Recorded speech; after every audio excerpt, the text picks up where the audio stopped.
Luis এনরিকের মেয়ে জানা, যাকে নিয়ে অনেক কথা হচ্ছে সোশ্যাল মিডিয়াতে। গতকালকে যারা পিএসজি এবং ইন্টার মিলানের মধ্যে ম্যাচটা দেখেছেন, তখন হয়তো অনেকেই খেয়াল করেছেন যে পিএসজি ফ্যানরা একটা টিফো নিয়ে এসেছিল, যেখানে তারা লুইস এনরিকের মেয়ে জানাকে একটা ট্রিবিউট দিয়েছে।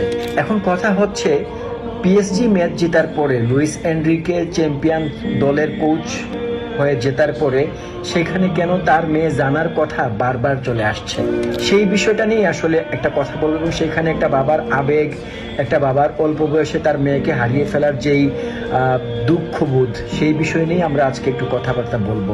আসলে সারা রাত খেলা দেখছি, তারপরে আবার কন্টেন্ট বানাইছি, এবং এখন আবার হুট করে ঘুমাইতে যাওয়ার আগেই মনে হইলো যে যেহেতু ইনবক্সে জানা নিয়ে অনেকেরই মেসেজ আসতেছে যে আসলে লুইস এনরিকের মেয়ের সাথে আসলে কি ঘটনা ঘটছিল সেটা নিয়ে সবাইকে একটু জানানোর জন্য, সেই কারণে আসলে ঘুমাইতে যাওয়ার আগে আপনারা আমার অবস্থা দেখতেই পাচ্ছেন, আমি একটু বিধ্বস্ত হয়ে আছি।